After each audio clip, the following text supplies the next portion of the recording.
Hi, I'm Michael Wood with the Los Angeles Times. I'm here with my colleague Randy Lewis, and we are here to talk about the 50th anniversary of Sgt. Pepper's Lonely Hearts Club Band, the watershed Beatles album that's just getting a lavish new box set reissue.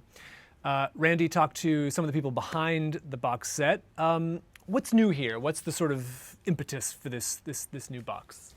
Well, beyond the 50th anniversary itself, the Beatles have opened up their archives in a way that they've never done before. It's the most ambitious reissue of a single Beatles album ever. And what they've done is they've given us a real deep look at the creative process that went into it, and also given us a new stereo remix that's created by Giles Martin, the son of their original producer George Martin, who has been involved in all latter-day Beatles reissues. And the reason for this is not just because it's a 50th anniversary, but because the original stereo version of this record that most people are familiar with and have listened to for the last 50 years was kind of created as an afterthought. The Beatles were really interested in the mono version of this record. That was the dominant music format at the time. Right.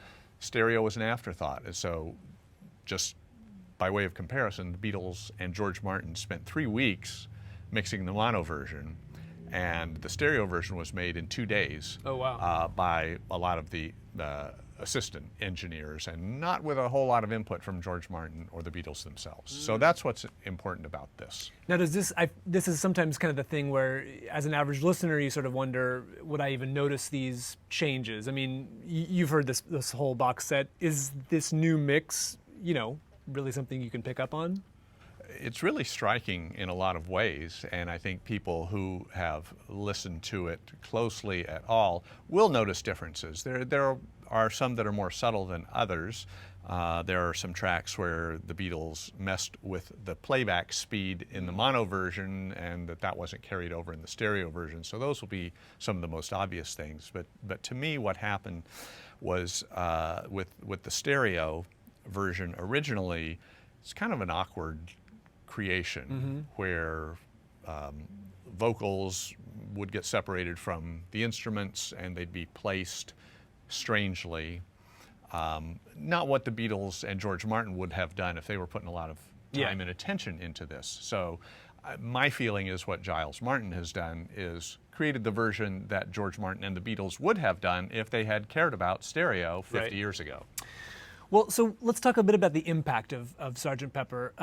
It's been called the best album of all time by Rolling Stone. It's in the Library of Congress's National Recording Registry. It was the only Beatles album to win the Album of the Year Grammy.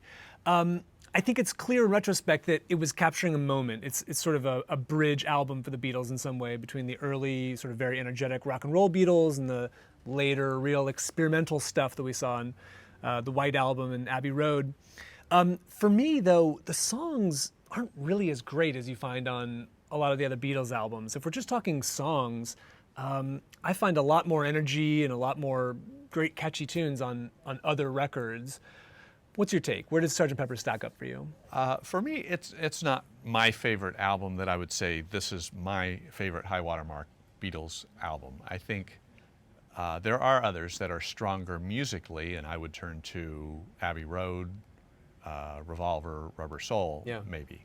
But I think conceptually and structurally, this is important. It's important for the reason that the Beatles had stopped touring August 1966 because they just felt like they couldn't hear themselves. They were, I think, losing impact as musicians.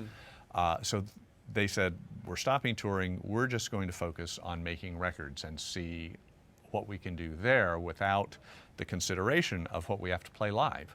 So they were really trying to expand the boundaries of what they could do, and in turn what they wound up doing was expanding the boundaries of what pop music could be. So you see in these a lot of different types of songs. You'll have a She's Leaving Home, which only has a string octet and a harp on it.